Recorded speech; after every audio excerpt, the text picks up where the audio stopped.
বান্টি, ও বান্টি। এই ছোট, হ্যাঁ কি হয়েছে? তো ডাকাডাকি কিসের রে? দিদি, একটু গাজরের হালুয়া বানিয়েছি। আমাদের অহনা কি খেতে ভালোবাসে বলো, তাই ভাবছিলাম বান্টিকে দিয়ে একটু অহনার কাছে পাঠাবো। মা, মা কি হয়েছে? হ্যাঁ ও কি হয়েছে আমায় বল, কাঁদছিস কেন? কি হয়েছে? এই ছোট, একটু প্রশ্ন করা বন্ধ করতো, একটু জল নিয়ে আয়, চোখ মুখের অবস্থাটা দেখ একবার। তুমি তুমি কোথাও যাবে না আমাকে ছেড়ে, তুমি আমার কাছে থাকো। বড় মা, আমি যদি এখানে থাকি তোমরা আমাকে তাড়িয়ে দেবে না? ও দিদি, মেয়ে কি বলছে গো? হ্যাঁ কি রে, ঋষির সঙ্গে মন কষাকষি হয়েছে? কি হয়েছে মা, বল আমায় বল। আমার খুব ভয় লাগছে মা, আমি কিচ্ছু বুঝতে পারছি না। ঋষি কি ভাবছে, কি করছে, আমি ওর কিচ্ছু হদিশ করতে পারছি না মা। আমার মনে হচ্ছে ঋষি চন্দন মামুকে হেল্প করছে। মা, আমি কি এত কিছু করার পরও যদি কেসটা হেরে যায় তাহলে কি হবে বলতো? মিকি,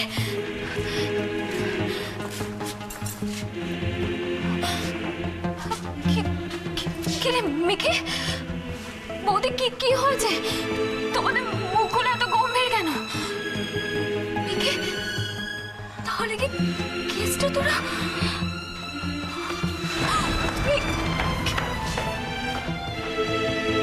আমি জানতাম, আমি আমি আমি বলেছিলাম না মা, কিছু একটা খেলা চলছে এসবের আড়ালে। আমি তো জানতাম যে চন্দন বাবু ছাড়া পেয়ে যাবে, কারণ ওকে হেল্প করছে ঋষি।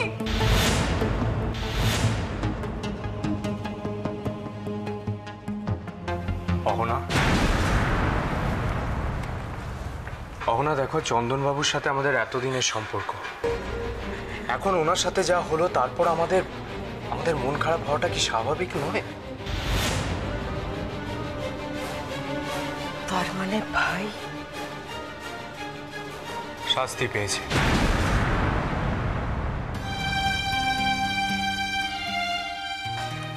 আজ আমি এটা স্বীকার করতে গর্ববোধ করছি যে আজ মেঘলার জন্য আমি আমার দাদার খুনিকে শাস্তি দিতে পারলাম।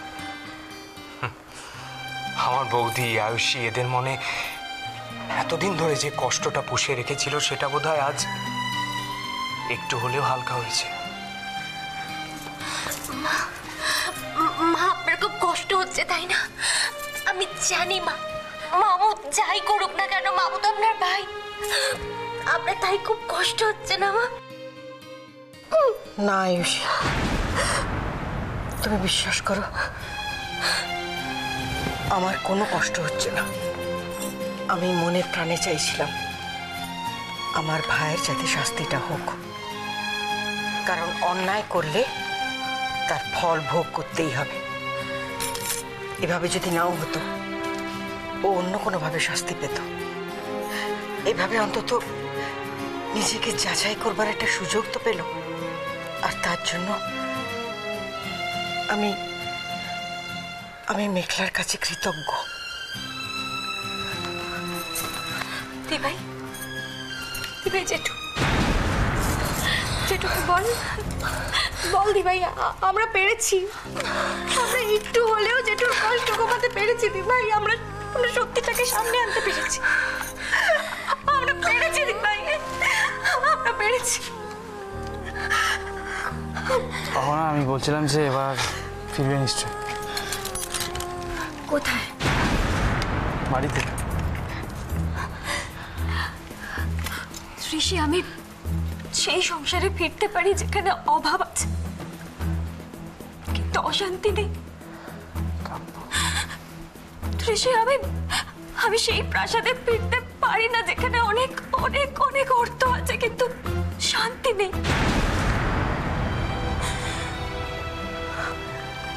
অহনা, আমি তোমাকে শান্তিটা দিতে চাই। কিভাবে ঋষি? হ্যাঁ, কিভাবে? অন্যের বাড়িকে নিজের বাড়ি বলে চালিয়ে, অন্যকে ঠকিয়ে সর্বশান্ত করে?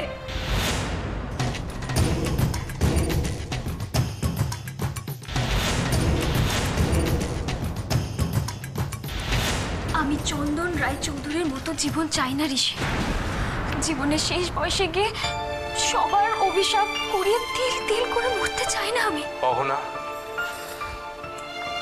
অহনা, এসব কি বলছো? সর্বশান্ত করে কাদের কথা বলছো তুমি? আমি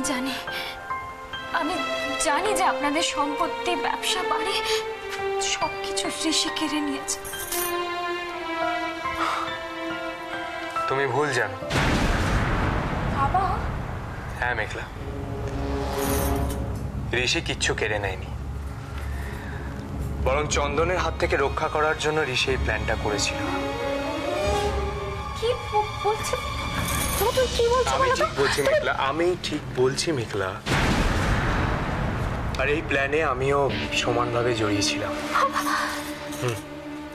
আসলে চন্দন রায়চৌধুরী যেদিন নার্সিংহোমে পুলিশ এনে নিজের নাতিকে নিয়ে বিশ্রীভাবে একটা নাটক করছিল, সেদিনকে প্রথম ওর মতলবটা আমি টের পাই। তাই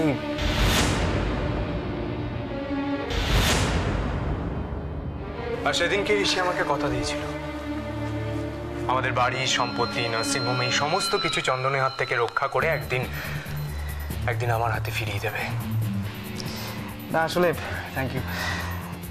আসলে এটা করা খুব দরকার ছিল, এই জন্যই যে না হলে মেঘলা, তোমার বাবাও কিন্তু তোমার জেঠুর মতো চন্দন রায়চৌধুরীর হাতে বিঘরে প্রাণটা হারাতেন। আর আমি চন্দন রায়চৌধুরীকে এই কদিনে যতটা চিনেছিলাম, তাতে আমার এটা মনে হয়েছিল যে তোমার আয়ুষীর প্রাণটাও রিস্কে ছিল। তাই আমি প্ল্যানটা করলাম অ্যাজ ইফ আমি চন্দন রায়চৌধুরীকে দিয়ে পুরো কাজটা করাচ্ছি। আমি যা যা বলছি উনি তাই তাই করছেন। ওনার হাত থেকে রাশটা আমার হাতে টেনে ধরা খুব দরকার ছিল, নাহলে অনেক বড় বিপদ হতে পারত। তখন হয়তো আমাদের কারোর কিছু করার থাকতো।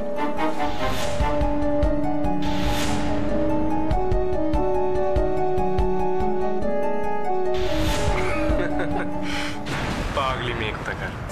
আচ্ছা, তুই একবারও ভাবলি না আমার কাছে যদি টাকা না থাকে তাহলে তোর মায়ের ট্রিটমেন্ট হচ্ছে কি করে? হ্যাঁ, কিন্তু ঋষি যে আমাদের দেবরায় বাড়িটা নিয়ে নিয়েছে। ঋষি কিচ্ছু নেয়নি, আসলে বাড়িটা ফাঁকা পড়ে থাকবে, তাই আমি ওকে বলেছিলাম ওখানে থাকতে। আমার না মাথায় কিছু ঢুকছে না, আর আমি বুঝতে পারছি না কিছু। আমিও কিছু বিশ্বাস করতে পারছি না। তো ঋষি আপনাদেরকে এতটা হেল্প করেছে, এত ভেবেছে। আমার স্পষ্ট মনে আছে তুমি বলেছিলে যে তুমি ওর হাতে সমস্ত কিছু দিয়ে হাসছো তোমরা। একলা, আমার কথাটা শোন। দেখ, ওটা আমাদের প্ল্যানেরই একটা অংশ ছিল। হ্যাঁ, আরে চন্দন যাতে জানতে না পারে সেজন্য আমরা ভেতরে ভেতরে প্ল্যান করছিলাম। কি ঋষি? অ্যাবসলিউটলি। চন্দন বাবুকে লয়ারদের হেল্প করাটা আমি তো নিজের কানে শুনেছি। ঋষি ছোট মামির সাথে কথা বলছিল। সেটার এক্সপ্লেনেশনটা আমি কোর্টেই মেঘলাকে দিয়ে দিয়েছি। কি মেঘলা? দেখো মেঘলা, একটা মানুষকে আত্মপক্ষ সমর্থনের সুযোগ না দিয়ে স্ট্রেট হারিয়ে দিলে ভালো লাগতো না ব্যাপারটা, তাই না?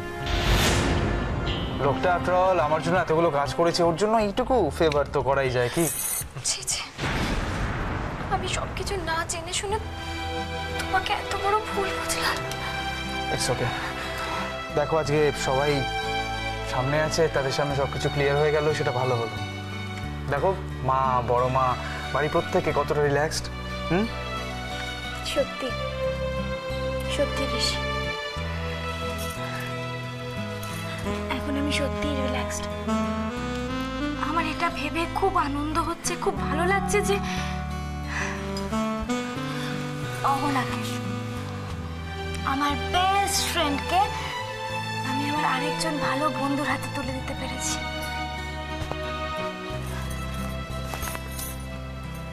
আপনি সত্যিই আমার একজন ভালো বন্ধু। Thank you. রিয়েলি।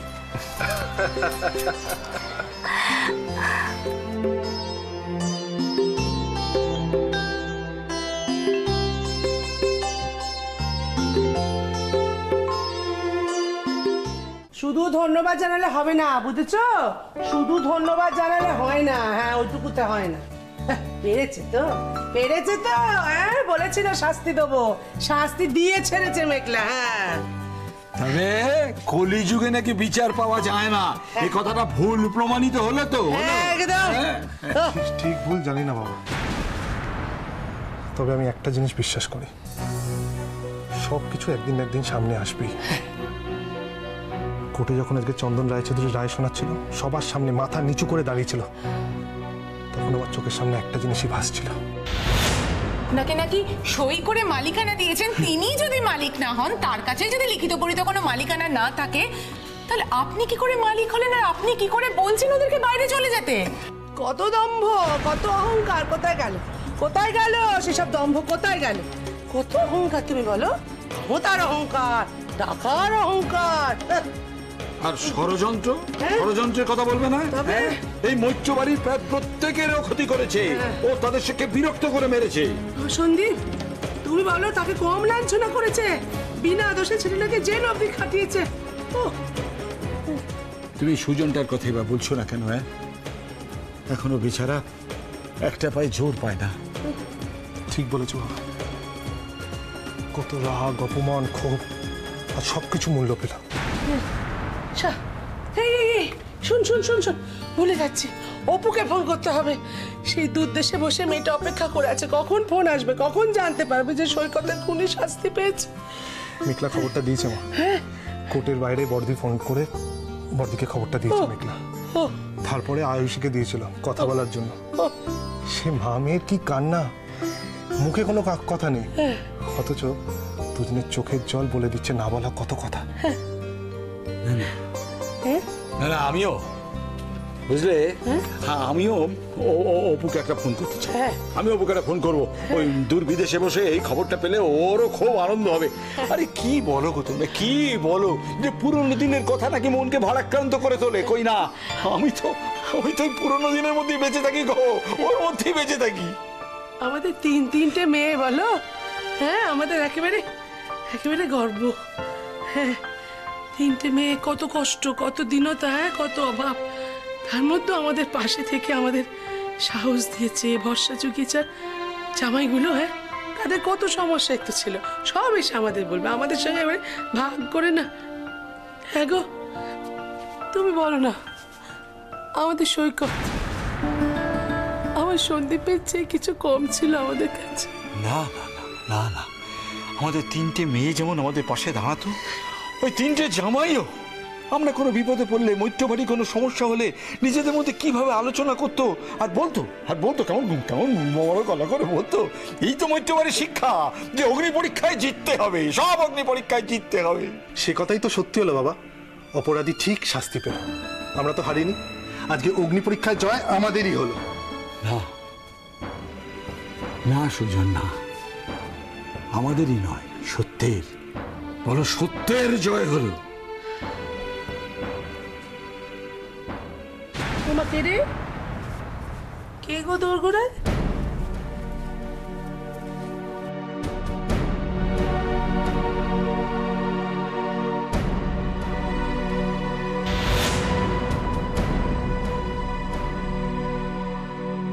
ওগো, এই দেখো, হায় হায় হায় হায় হায় হায়, ঘরে আয়, দেখেছো? দেখো মেয়েটার মুখ চোখে কি অবস্থা হয়েছে, দেখো দেখিনি। হ্যাঁ, এইভাবে দোরগোড়া এসে দাঁড়িয়ে রয়েছে, দেখো দেখিনি। হ্যাঁ, দেখেছো কাণ্ড, আমারও মানে সাত ঝামেলায় খেয়াল নেই। আচ্ছা সুজন, তুই বা কেমন? হ্যাঁ, মেয়েটাকে যে কোর্ট থেকে ফিরিয়ে আনতে হবে সে কথাটা তোর খেয়াল নেই? আমি ওকে ফিরিয়ে আনতে চাইনি বাবা। এসব কি কথা ছিড়ি? হ্যাঁ, মাম তো স্পষ্ট করেই বলছি, আমি ওকে ফিরিয়ে আনতে চাইনি, তাই জন্যই আনিনি। চুপ কর, চুপ কর মারি, এসব কথা তোকে শুনতে হবে না। তুই যা, তুই ঘরে চলে যা, ঘরে চলে যা। ঘরে? কোন ঘরে যাবে? ওর এই বাড়িতে কোনো জায়গা নেই, কারণ আমি ওর সাথে কোনো সম্পর্ক রাখতে চাই না। আর আমার সাথেই যদি ওর সম্পর্ক না থাকে, ও মৈত্র বাড়িতে কি জন্য থাকবে? একদম চুপ, এখন থেকে যা মুখে আসছে তাই বলছে, মাদার ছেলে একটা, একদম চুপ। ওকে বলতে দাও মা, আজ আমি বুঝেছি পাপ করলে তার শাস্তি পেতে হয়। আমার বাবাকে তো আইন তার সাজা দিয়ে দিয়েছে, কিন্তু আমার তো এই অপমান, লাঞ্ছনা এগুলোই প্রাপ্য। কিন্তু তা বলে সুজন যা বলছে তা তো মেনে নেওয়া যায় না। কেন বাবা? ও আমায় অভিনয় করে বিয়ে করেছিল, নাটক করেছিল আমার সাথে।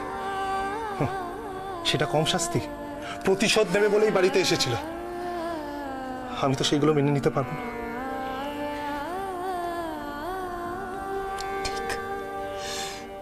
ঠিক বলেছো তুমি। তুমি আমাকে যা শাস্তি দেবে আমি মাথা পেতে গ্রহণ করব, কিন্তু তার আগে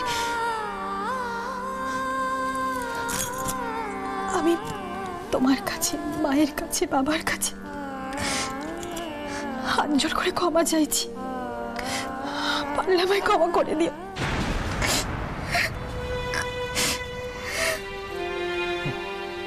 না, তোমায় কেউ ক্ষমা করবে না, কারণ আমি তোমায় বিয়ে করেছিলাম ভালোবেসে, নাটক করে নয়। কারণ এই পরিবারে সেই শিক্ষা আমায় কেউ দেয়নি। তাই আজ আমি যা বলছি সেটাও নাটক করে না। তুমি এক্ষুনি এই বাড়ি ছেড়ে চলে যাও। এত এত কঠিন হোস না। মেয়েটা কোথায় যাবে বল? বাবা, এইসব ওর অভিনয়, তুমি বুঝতে পারছো না? ওর ফাঁদে আমরা আগেও পা বাড়িয়েছিলাম, ভুল করেছিলাম। কি হলোটা কি? তুমি দাঁড়িয়ে আছো কেন? যাও এখান থেকে। যাব, আমি চলে যাব, কিন্তু তার আগে আমি বাবার হাতে কিছু তুলে দিতে চাই। তাতে যদি আমার একটুও প্রায়শ্চিত্ত করা হয় তাই ভালো।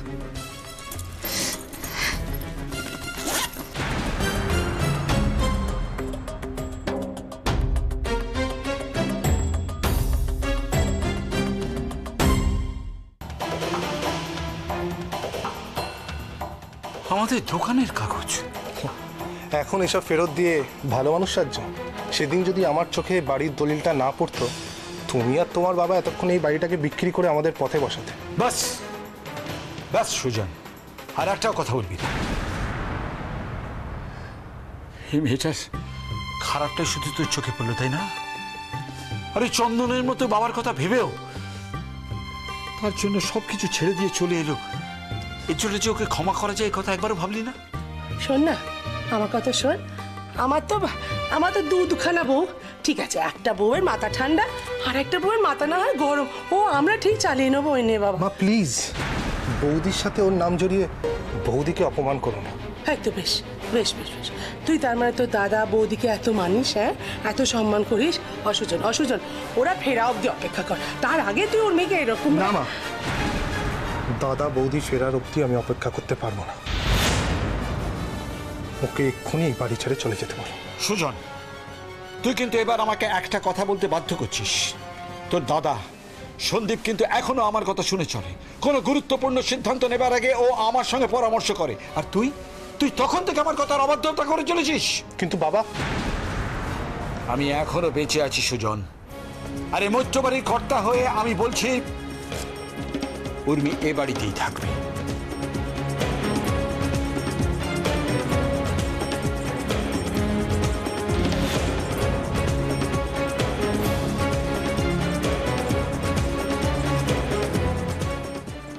তোমরা যে বলেছ এটাই আমার কাছে অনেক বাবা। আমি জানবো তোমাদের মন অনেক বড়। এত অন্যায় করার পরেও আমি যে ক্ষমা পেয়েছি। কিন্তু বাবা, না, আমি এবার সত্যিই চলে যাব। তোমরা কেউ আমায় আটকাবে না।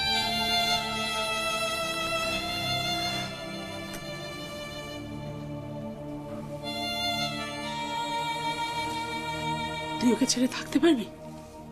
এই, তুই থাকতে পারবি ওকে ছেড়ে? তুই ওকে ভালোবাসিস না? যদি ভালোবাসিস তাহলে এখনো সময় আছে। আটকা, যা আটকা, আটকা বলছি, যা আটকা। দাঁড়া। যা যা। এদিকে এসো।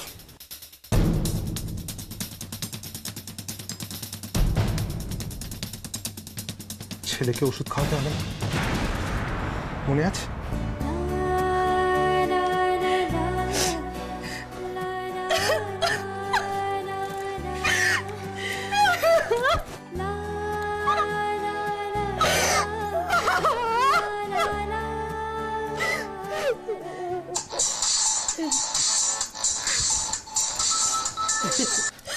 মেঘলা, হ্যাঁ মেঘলা বল, সব ঠিক আছে তো?